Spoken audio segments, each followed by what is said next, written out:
గారు భారతదేశంలో భాషా ప్రయుక్త రాష్ట్రాలుగా రావడానికి కారకులు కావడమే కాకుండా ఆంధ్ర రాష్ట్ర ఆవిర్భావంలో ఆయన ఏదైతే ఒక నిర్ణయం తీసుకొని తెలుగు భాష మాట్లాడేటువంటి వాళ్ళకు మాకు ప్రత్యేకమైనటువంటి రాష్ట్రం కావాలని ఆయన బలిదానం చేసి జీవితాన్ని త్యాగం చేసినటువంటి మహానుభావుడు.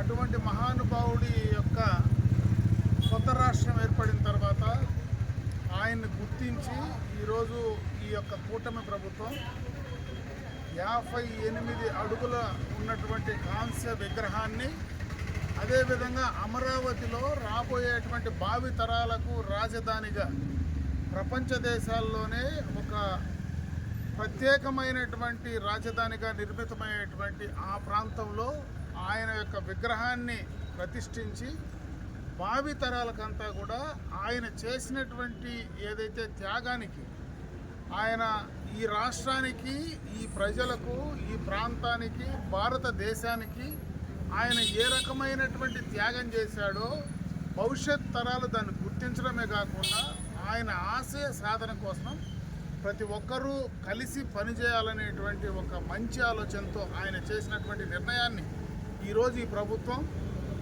దానికి గుర్తింపు ఇచ్చే విధంగా చేసేటువంటి కార్యక్రమంలో భాగంగా ఈరోజు పలమనేరు నుంచి చాలామంది ఆ యొక్క కార్యక్రమానికి వెళ్ళేటువంటి సందర్భంలో ఈరోజు మేమందరం కూడా కలిసి సంతోషంగా వారందరూ కూడా వెళ్ళి ఆ కార్యక్రమాన్ని విజయవంతం చేయాలా, ఆ కార్యక్రమాన్ని యొక్క ఉద్దేశాన్ని ప్రపంచ దేశాలకు భారతదేశంలో ప్రతి ఒక్కరూ గుర్తించాలా. ముఖ్యంగా దక్షిణ భారతదేశంలో ఉండేటువంటి ఎవరైతే భాషా ప్రయుక్త రాష్ట్రాలుగా ఏర్పడినటువంటి ప్రతి ఒక్కరూ కూడా గుర్తించాలా. ఇదేదో ఒక ఆంధ్ర రాష్ట్రానికి పరిమితమైనటువంటి కార్యక్రమం అయితే కాదు.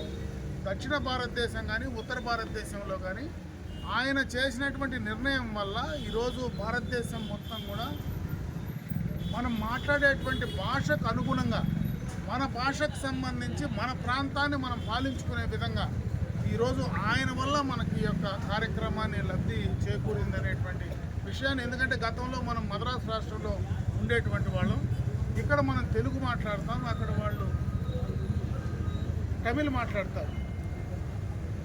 అంటే మనకు ఆ భాష మన మాతృభాషకు సంబంధించి మనం చేసేటువంటి కార్యక్రమాలు కానీ మనం చేసేటువంటి ప్రయత్నాలు కానీ చెప్పుకోలేనటువంటి పరిస్థితులు ఉన్నటువంటి సందర్భంలో ఆయన ఈ కార్యక్రమాలు ఈ రకంగా తీసుకొని ఈరోజు ఇంత పెద్ద ఎత్తున ఆత్మ బలిదానం చేసి మనందరికీ సిద్ధించిన దానివల్ల ఆయన్ను మరొక్కసారి మనస్ఫూర్తిగా స్మరించుకుంటూ ఈ ప్రభుత్వాన్ని, అదేవిధంగా చంద్రబాబు నాయుడు గారిని ఈ కార్యక్రమం చేసినటువంటి ఆయన్ని కూడా మనస్ఫూర్తిగా కూడా అభినందిస్తూ సెలవు తీసుకుంటాం.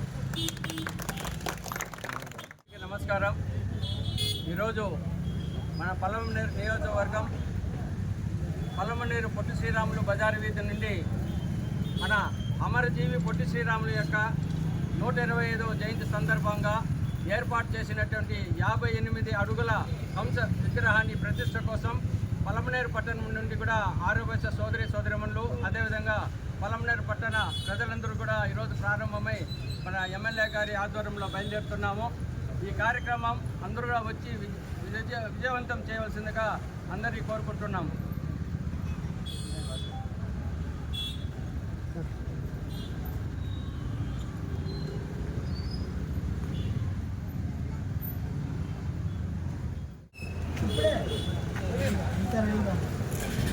బయలుదేరాల్సిందే కదా, మళ్ళీ రాత్రి లేట్ అయిపోయింది.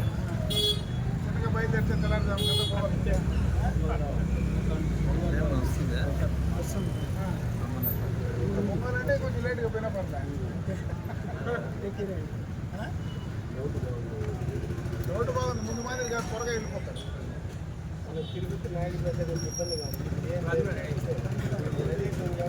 నాయుడుపేట నెల్లూరు దాకా కొద్దిగా ట్రాఫిక్ ఉంటుంది. తర్వాత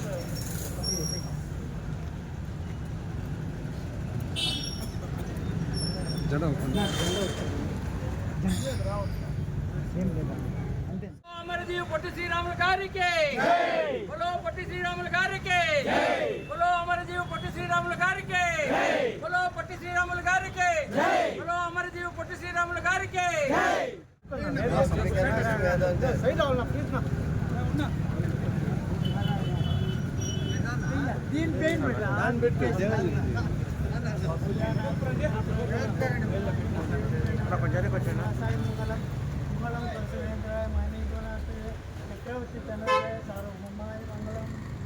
జై శ్రీరామ్ జై శ్రీరామ్ ఇంద్రారమణ గోవింద గోవింద వర్ధ గోవింద గోవింద బాంధవ గోవింద కొండల వాస గోవింద పార్వతీపదే హర హర మహాదేవ శంభో శంకర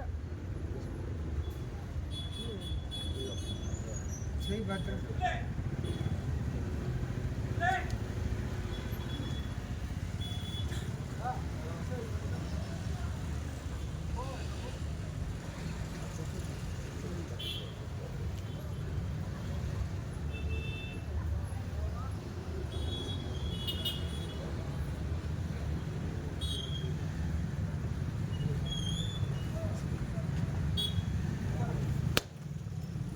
తెలుగుదేశం జై తెలుగుదేశం జై తెలుగుదేశం వెంకీ రే వెంకీ